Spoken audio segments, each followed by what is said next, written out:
이제 다음 주제로 그럼 넘어가 보겠습니다. 이건 제가 준비해 온 주제인데요.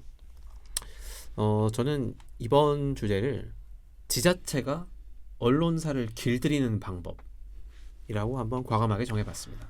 오, 되게 위험한 주제일 수 있네요. 네, 사실 이게 제가 생각하기에는 굉장히 중요한 부분인데 상대적으로 이걸 알고 있는 분들이 좀 많이 적어요. 이게 이제 어떤 내용이냐면 이게 꼭 남양주시뿐만의 문제가 아니고 되게 많은 지자체들이 지금 사용하고 있는 언론사 길들이기 방법입니다. 2024년 같은 경우에 남양주시 홍보 예산이 9억 5,500만 원 정도였거든요. 뭐 대충 10억 원 정도인데 근데 놀라운 게 뭐냐면 이 9억 5,500만 원에 해당하는 이 홍보 예산을 홍보비라는 명목으로 남양주시에 출입하는 언론사에게 월급처럼 나눠주고 있어요. 보도자료 같은 걸 써주는 대가로. 그러면은 이 출입하고 있는 매체가 대충 몇 개쯤 될지 혹시 아시나요? 왜 우리 흔히 출입처 이렇게 이야기하잖아요. 뭐 경인일보 있을 거고, 뭐 저 경기일보 있을 거고, 뭐 한 많아봤자 한 40개 정도 되지 않을까요? 몇 개쯤으로 예상하시나요? 출입처? 네, 출입처가 아니고 출입하는 매체. 출입한 매체? 네. 50개. 아유. 네, 남양주시가 밝힌 바에 따르면은 남양주시에 출입하고 있는 매체는 350개입니다. 맞췄네요. 그리고 앞에 3이 빠졌잖아요. 무금이었어요. 네. 그리고 출입 기자는 400여 명 정도 되고 오, 최근 엄청 많네. 그 추가적으로 2년치의 변화를 더 보면 2022년에는 232개 매체, 그다음에 2023년에는 308개 매체였던 것이 2024년에 350개까지 늘어난 거예요. 근데 저는 이게 약간 신뢰할 만한 자료일까? 도대체 이 출입 매체의 기준이 뭘까? 이게 조금 그러게요. 궁금하긴 해요. 왜냐하면은 한 번이라도 이름을 들어봤을 법한 언론사를 모조리 끌어모은다고 하더라도 그러니까요. 350개는커녕 그 근처에 도저히 미칠 수가 없거든요. 그러니까요. 그러니까 도대체 어디까지 포함해 가지고 지금 그 매체라고 지금 정의를 한 건지 사실 알 수는 없어요. 네. 자, 그런데 이제 문제는 뭐냐면 남양주시가 지금 이 홍보비 명목으로 각 언론사에 주고 있는 돈이 매체에 따라서 굉장히 큰 차이가 납니다. 이제 예를 들면은 제가 몇 가지 남양주시가 그 행정감사에서 나왔던 밝혔던 바에 따르면 이제 A 매체 같은 경우에는 남양주시 이제 시정 홍보를 2,122건을 해줬어요. 2,122건 굉장히 많잖아요. 그런데 거의 소식지 수준이네요. 소식지보다 차원이 되지 않을 정도로 비교가 안 될 정도로 많이 보도를 해줬죠. 음흠. 근데 660만 원을 줬어요. B 매체 같은 경우에는 더 많습니다. 2,773건을 보도를 했는데 1년에요. 네. 우와. 110만 원을 줬고 그다음에 C 매체는 2,103건이었는데 여기도 110만 원을 줬어요. 그러니까 2,700건을 하나 2,100건을 하나 똑같이 110만 원씩 줬다는 거죠. 그다음에 D 매체는 15건밖에 안 했는데 2,750만 원을 줬습니다. 무슨 기준이죠? 그다음에 E 매체는 3건밖에 안 했는데 1,430만 원을 줬어요. 아, 알겠어요. 네. 인지도? 뭐 비슷한데요. 이제 남양주시 같은 경우에는 언론사를 5개 그룹으로 분류를 했어요. 1그룹, 2그룹, 3그룹, 4그룹, 5그룹 나눠 놓고 뭐 KBS, MBC, SBS 방송사 같은 경우에는 그다음에 뭐 신문사 같은 경우에는 조선일보, 중앙일보, 동아일보, 뭐 매일경제 이렇게 이름이 좀 알려져 있는 언론사는 뭐 1그룹에 넣고 그룹별로 단가를 차등적으로 책정을 해놓은 거예요. 그래서 매체력이 높은 강한 그런 매체는 단가를 세게 지급을 하고 네. 그렇지 않은 매체는 낮게 지급을 하는 거죠. 근데 이게 문제가 뭐냐? 이 가격표는 사실 물건을 판매하는 사람이 정하는 거잖아요. 원래는. 그러니까 매체가 원래는 나 얼마 주세요 해가지고 청구를 하고 그걸 지불할 의사가 있다고 판단을 하면 지급을 하는 건데 사실 남양주시에서는 이게 거꾸로 되어 있습니다. 1그룹, 2그룹, 3그룹, 4그룹, 5그룹이 있는데 내가 얼마 줄게 라고 정하는 거는 시 측이에요. 그리고 시가 정한 메뉴판에 따라서 공급자가 거기에 맞게끔 이제 공급을 하는 거죠. 그러면 여기서 큰 문제가 발생을 해요. 이 1, 2, 3, 4, 5급으로 그룹으로 나누고 있는 이게 일종의 관행이거든요. 무슨 조례에 언론사를 5개 그룹으로 나눈다. 뭐 각 그룹별로 단가는 얼마를 책정을 한다. 이런 조례가 없어요. 그냥 행정적으로 관행적으로 하고 있는 겁니다. 이유는 간단해요. 다른 지자체에서도 그렇게 하고 있거든요. 그래서 이게 어떤 법적 근거로 나눌 수 없는 것을 임의로 시에서 나누고 있다 보니까 어떤 문제가 생기겠습니까? 내가 특정 매체의 출입 기자인데 내가 돈을 더 받고 싶으면은 내가 더 높은 그룹으로 포함이 돼야 돼요. 네. 근데 그게 누구 손에 달렸겠어요? 그게 시 공무원 손에 달렸단 말이에요. 그러니까 이걸로 언론사 길들이기 하는 게 굉장히 쉬운 거죠. 그러면 관련 조례가 없다는 거는 그 언론사의 등급을 평가하는 게 어떤 뭐 전혀 기준도 공개되어 있지가 않고 담당 공무원의 전부 재량이라는 말씀이신가요? 사실 그거는 정보공개 청구를 해봐야 되는 건데 네. 내부적인 기준이 있기는 있어요. 있긴 있는데 그 기준이 대단히 모호합니다. 어떻게 설명을 하고 있냐면 신뢰도나 인지도 그리고 네이버 포털 사이트인 네이버 기준으로 뭐 기사 건수 이런 걸 가지고 모니터링을 한대요. 그런데 그거는 사실 굉장히 부정확한 방법이에요.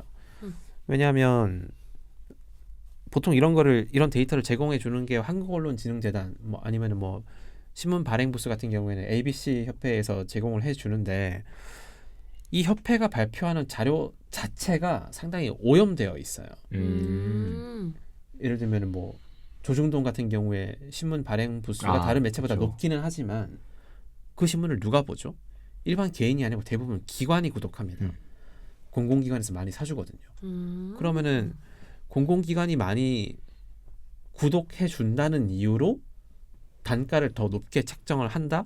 이거는 솔직히 어떤 정보 수신자에게 우리가 광고 용어로는 도달률이라고 하는데 네. 그 도달률이 높다고 볼 수는 없는 거예요. 그게 이 정보가 필요한 사람에게 도달되지 않을 가능성이 크다는 거죠.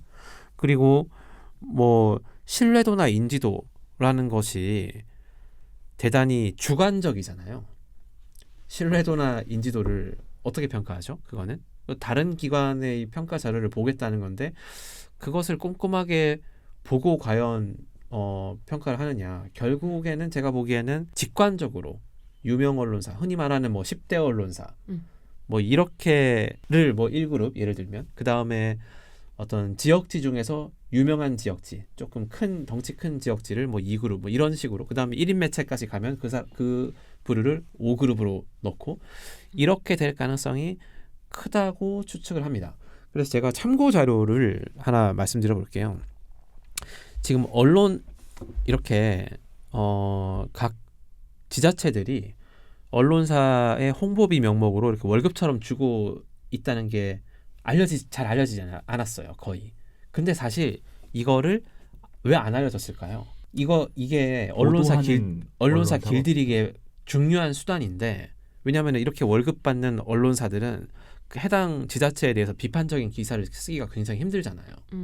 그런데 왜 안 알려졌을까? 안 알려진 이유는 저는 간단합니다. 그게 알리지 않는 게 월급 받는 언론사들한테 유리하기 때문이에요. 이래가지고 이게 문제가 있다 해서 그 월급 끊으면 어떻게 하죠? 그럼 언론사가 돈을 못 받잖아요. 그러니까 언론사 그게 무서운 거예요. 그래서 제가 늘 이야기하는 게 정부에서 돈 받으면 안 된다. 이게 무서운 건데 자 그래서 제가 즐겨보는 탐사보도 매체가 있어요. 뉴스하다라고 인천 지역에 기반을 둔 매체인데 뉴스하다에서 한 2년쯤 전인가 인천시를 상대로 언론사에 지급하는 홍보비를 얼마씩 쓰고 있는지 정보공개 청구를 한 적이 있습니다. 순순히 주지 않았어요. 순순히 주지 않았고 제가 알기로는 소송을 거쳐서 간신히 받아낸 걸로 아는데 여튼 그 데이터가 공개가 되어 있거든요. 뉴스 하다 측에서 정보 공개 청구를 통해서 받아낸 데이터라는 점을 먼저 말씀을 드리고 그 데이터를 제가 조금 보여드릴게요. 여기 보면 2021년 기준으로 한번 말씀드려 볼게요. 2021년 2월에 인천시 홍보기획 담당관에서 연합뉴스에 홍보비 명목으로 1,250만 원을 지급을 했습니다. 그런데 지금 한 달도 지나기 전에 이 1,250만 원으로 한 번만 지급한 게 아니에요. 2021년 2월에 연합뉴스에 3건을 지급을 했는데 1,250만 원 한 번 지급하고 825만 원 지급하고 600만 원 지급을 했어요. 그러니까 다 합치면은 2,700만 원에 육박하는 돈입니다. 이게 2021년 2월 한 건에 나간 돈이거든요. 그런데 2021년 3월에는 그럼 연합뉴스가 얼마 받아갔을까? 3월에도 3건을 받았어요. 첫 번째 1,250만 원, 두 번째 825만 원, 세 번째 600만 원. 똑같습니다. 1월이랑. 똑같이 약 2,700만 원 정도 1월 달에도 받았고 2월에도 받았어요. 3월에도 그렇게 받았고 연합뉴스가 4월에도 똑같은 금액 2,700여만 원을 또 받습니다. 그러니까 연합뉴스는 단가가 높은 그룹에 포함되어 있는 게 분명하죠. 분명하고 그 외에 받은 언론사 목록을 보면 경인일보, 한국일보, 그 다음에 한국경제신문, 동아닷컴, 또 머니투데이, 조선일보 이렇게 있어요. 이게 2021년 자료고 2022년 보면 연합뉴스 제일 많이 받아갔고 여전히 2022년에도 연합뉴스가 한 달에 거의 3천만 원 육박하게 받아갔네요. 달마다. 네. 이게 이제 인천시에서만 이랬다는 거죠. 그러니까 사실 인천시 말고도 또 구별로도 이런 자료가 있거든요. 인천시의 연수구 에서도 똑같은 자료를 이제 청구 받아서 공개를 할 수밖에 없었는데 거기도 보면 수많은 언론사들에게 홍보비 명목으로 월급처럼 돈을 주고 있다는 게 잘 드러나 있습니다. 그러면 인천시비로 나가는 지원금이 따로 있고 그리고 연수구에서 제공하는 구비가 또 따로 있다는 건가요? 그렇죠. 아. 인천광역시는 광역자치단체고 그 다음에 구는 기초자치단체니까 예산이 별도로 책정돼 있어요. 전국 지자체에서 받는 돈 합치면은 되게 크겠네요. 그게. 되게 크죠. 네. 그 자료를 하나 더 공개를 하자면 지금 요거는 어떤 부서냐면 돈 없다는 거 불안해. 요거는 이제 인천광역시 공보담당관에서 마지못해 공개한 자료인데 여기는 지역지가 많네요. 여기 보면 경기일보, 인천일보, 중부일보, 기호일보, 인천투데이, 국민일보 이렇게 쭉쭉쭉 있는데 2021년 자료입니다. 이것도 보면 2021년 1월에 경기일보가 500만 원 받았고 인천일보가 500만 원, 중부일보가 400만 원, 경인일보가 500만 원 이렇게 받았어요. 중부일보는 한 번만 받은 게 아니에요. 중부일보는 2번을 받았는데 한 번은 400만 원, 한 번은 1,000만 원 받았습니다. 자, 이게 그러니까 홍보비라는 게 뭔가 보도 자료를 써주고 기사를 내준 대가로 받는 돈이라는 거죠. 그러니까 지자체랑 언론이 관계를 맺는 방식이 이렇다면 어떻게 그 언론이 권력 감시의 역할을 할 수가 있을까요? 불가능하죠. 근데 이런 그 지자체 언론사 길들이기 방식이 잘 알려져 있지 않거든요. 그래서 제가 생각하기에는 이렇게 언론사를 단가별로 차등 지급할 수 있도록 몇 개 그룹으로 나눈다. 이런 관행이 당연히 없어져야 되고 그다음에 언론사 입장에서는 이런 돈을 안 받으면은 수입이 엄청나게 줄어들 거니까 문제가 심한데 결국에는 뉴스라는 상품이 포털을 통해서 공짜로 풀리는 일이 없어야 됩니다. 이게 공짜로 풀리니까 제3자한테 지금 언론사들이 의존을 할 수밖에 없거든요. 네, 그래서 지금 남양주시 같은 경우에는 과연 우리가 추후에 과연 어떤 매체를 상대로 얼마씩 지급하고 있는지 정보 공개 청구를 해봐도 재미가 있을 것 같아요. 반응도 사실 예상은 됩니다. 이게 처음에는 공개 못한다 이렇게 나오겠죠. 근데 우리가 법원 판결문 붙여가지고 다른 지자체에서 이렇게 공개하고 있다. 어차피 소송으로 가면은 뭐 공개를 할 수밖에 없다. 이걸 이제 알려주면 공개를 할 거라고 봅니다. 근데 여튼 이런 방식으로 홍보비를 지급하는 것이 어떤 절차상의 문제가 있다는 점을 한 가지 또 말씀드리고 싶고, 또 한 가지는 그러면 이 단가 차이가 이렇게 나잖아요. 그러면 이게 확실하게 그 홍보 효과가 또 있으면 지급을 할 수도 있다고 봐요. 어떤 공정한 절차를 거쳐서 적정한 단가가 책정이 되고, 그런데 그렇게 단가를 지급을 했을 때 과연 몇 명의 구독자가, 몇 명의 시민이 이 지자체가 보도를 원했던 자료를 실제로 봤는가, 그 다음에 실제로 보고 얼마나 지자체가 홍보하고자 하는 그 활동에 참여를 했는가, 이런 것들이 이제 광고업계에서는 뭐 다 광고 단가로 책정이 되거든요. 예를 들면 인터넷에서 단지 광고를 노출시키는 것과 그 광고를 그 인터넷 이용자가 클릭을 해서 해당 홈페이지로 넘어오는 것, 그 다음에 해당 홈페이지에서 실제 구매를 하는 것, 여기에 따라서 광고 단가가 다 다르게 책정이 돼요. 근데 지자체가 주는 방식은 그게 아니란 말이죠. 이게 몇 명이 봤는지 관심도 없고, 그 다음에 그 어떤 매체의 기사를 통해서 내가 이 정보를 취득했다는 것에 대한 어떤 후속 연구가 없어요. 그러다 보니까 이 등급별로 단가를 어느 정도로 책정하느냐 하는 것은 상당히 비과학적인 방식인 거죠. 그래서 절차적인 측면에서 또 효과성 측정을 하지 않는다는 점에서 모두 다 굉장히 문제가 있는 방식이라고 생각을 합니다. 그런데 여기에 대해서 좀 이제 시의회에서라도 굉장히 적극적으로 좀 비판을 했어야 된다고 생각을 하는데, 글쎄요, 이게 너무 많은 언론사들의 수익을 건드리는 예민한 문제여서 그런 건지 대체로 제가 전에 듣기로는 시의원들한테 언론사들이 많이 문제 제기를 해요. 근데 이런 근본적인 문제 제기를 하는 게 아니고, 나는 왜 4등급으로 안 올려주냐, 나는 왜 3등급으로 안 올려주냐, 이렇게 시가 던져주는 떡밥 중에 더 큰 거를 물고 싶은데 내가 그 더 큰 걸 물 기회가 없다, 이런 쪽으로만 지금 민원이 들어오고 있어서 상당히 저는 아쉽다고 생각하고 있습니다. 너무 제가 제 이야기만 했네요. 반응을 좀 봤었어야 됐는데. 이게 좀 애매한 문제인 것 같은 느낌이라고요. 애매해요? 어떤 점이 애매해요? 어쨌든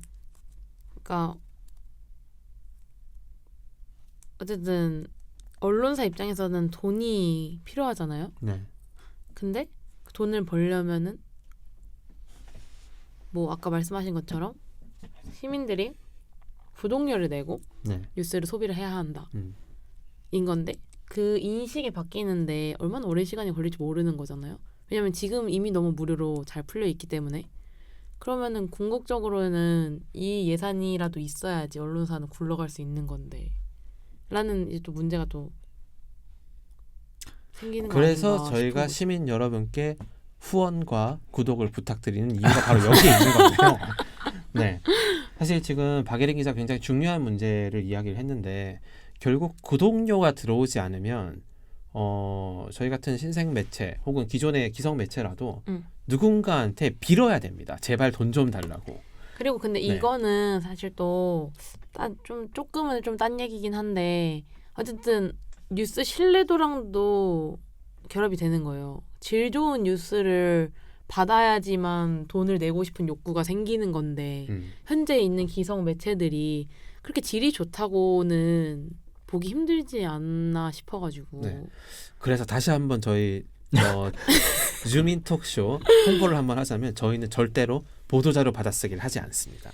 지자체에서 돈도 받지 않습니다. 질 좋은 컨텐츠를 제공하는 대신에 네. 구독만 해주시면. 네. 근데 그러면은 사실 궁극적으로 이 어쨌든 홍보비 명목으로 이렇게 등급을 분류해서 그 시비나 아니면 자치단체 예산을 지급받는 이런 어떤 관행이 사라져야 할 것이라고 생각을 하는데 사실 이거 다시 저기 그 자치단체 단위들의 세금이잖아요. 그렇죠. 그러니까 내가 내 세금이 언론사한테 흘러 들어가는데 그 예산을 집행하는 자치단체가 되게 자의적으로 그 예산을 사용하는 거 아니냐. 결국에 어쨌든 우리 자치단체에 속한 공무원들이 일을 잘하는지 시의원들이 일을 잘하는지 언론한테 그 권력 감시 역할을 부여해서 우리가 알아야 되는 건데 근데 그 자치단체가 우리가 낸 세금을 가지고 자기들 잘 보이는데 언론사한테 로비를 하고 있다 사실. 그러면은 이게 없어져야 되는 거잖아요. 그러면 이걸 어떻게 조금 약화시키고 또 없앨 수 있을까요? 뭐 무슨 방법이 있을까요? 방법이 있죠. 주민 톡쇼에 후원해 주시면 가능합니다. 아니 너무 네. 너무 속물 같아요. 아니 지금. 속물 아니고 이게 진짜예요. 지금 이거 제가 정확한 사실을 말씀드릴 수 있어요. 대한민국에서 언론사 지원 없이 어떤 구독료만으로 생존하고 있는 매체는 그 대표적으로 옥천신문 사실 거기밖에 없다고 알려져 있어요. 옥천신문의 어떤 매출 중에서 한 55%에서 60% 정도가 구독료로 이루어져 있거든요. 이게 다른 언론사에 비하면 압도적으로 많은 높은 거죠. 수치예요. 뉴스타파는 뉴스타파는 100% 후원제이죠. 후원제이고 근데 거기는 이제 인터넷 뉴스이고 이제 신문사로 등록된 건 아니에요. 법적으로 좀 다른데. 그리고 인터넷 뉴스는 구독료라고 부르지 않아요. 이게 매일 일간지로 혹은 주간지로 뭘 발행을 하는 게 아니기 때문에 후원비? 후원금. 일종의 기부금이죠. 그거는. 그런데 이렇게 정기 간행물을 발행하는 그런 매체의 상품을 우리가 구입하면 그거는 그 구독료라고 부르고 있으니까 이제 그게 다르다는 점이 있고 그 구독료 비중이 아까 말씀드린 대로 55에서 60% 정도이고 광고 비중이 한 40% 가까이 되는데 몇 가지 차이점이 있다면 충북 옥천신문의 구독률 같은 경우에는 약 20% 정도가 됩니다. 이게 무슨 말이냐면 군민들 5명 중에 1명이 이 신문을 구독한다는 거예요. 굉장히 높은 비율인 그렇네요. 거죠. 그 다음에 기자 수도 충북 지역에 연합뉴스 그 상주 기자가 1명이거든요. 네. 근데 옥천신문은 옥천군 한 곳에만 상주 기자가 13명이 있어요. 그러니까 보도의 깊이도 굉장히 다를 수밖에 없고 그런 면에서 국민들의 신뢰를 얻고 있는 거죠. 우리도 결국 그런 방향으로 가야 되지 않을까 그렇게 생각을 하고 앞으로도 보도자료 없고 홍보비 받아서 구걸하지 않는 그런 언론사가 되도록 노력해야겠죠. 구독 부탁드립니다. 후원 부탁드립니다. 우리가 이 길로 간 이상 우리가 매달릴 대상은 남양주 시민들밖에 없어요. 남양주로 한정 지으면 안 되고. 근데 네. 너무 이렇게 좀 이렇게 빌면 너무 빌면 그럼 예린 누나가 편집하시니까 예린 누나 그 자르시면 정신을 탑재를 해야 돼. 그러니까 근데 너무 빌면 약간 청개구리 심보 같은 느낌으로 별로 안 하고 싶을 때도 있고. 그러니까 이거 적당히 그 저기 뭐야 선을 잘 지켜야 돼. 홍보비 얘기한 게 다 이거 빌드업인가 약간 이런 그러니까 생각 든다고요. 그래. 그 즉석 그렇게 보일 수도 있다는 거지. 이게 되게 정당한 이야기인데 여러분께서 만약에 저희가 제공하는 콘텐츠의 품질이 홍보 어떤 구독을 할 만큼의 가치가 없다고 생각하시면 100% 환불해드립니다. 그렇게 하면 장사 망하죠. 없다고 그러면은 생각하시면 뭐 후원 안 해주시면 되는 거고. 아니죠. 없다고 생각하시면 저희가 좀 더 퀄리티를 높여오겠습니다. 그러니까 후원해 주세요. 이렇게 그렇게 말하는 사람이 오늘 준비를 그렇게 했습니까? 근데 이러면은 끝도 없어. 어쨌든 그걸 판단하는 거는 시청자의 몫인 거고. 그렇죠. 힘드네요. 두 남자 사이에서. 네, 어쨌든 오늘 저희가 준비한 이게 맞나? 이야기는 여기까지고. 이런 엔딩이 맞냐고요. 네, 급하게 지금 이제 오늘도 한 2시간 가까이 저희가 녹화를 진행을 했는데 시청자분들 좀 재밌고 또 유익한 시간이었기를. 네, 시간을 보내셨기를 바라고 저희는 다음 방송으로 또 찾아뵙도록 하겠습니다. 네. 지금까지 시청해 주셔서 감사합니다. 네. 네, 감사합니다.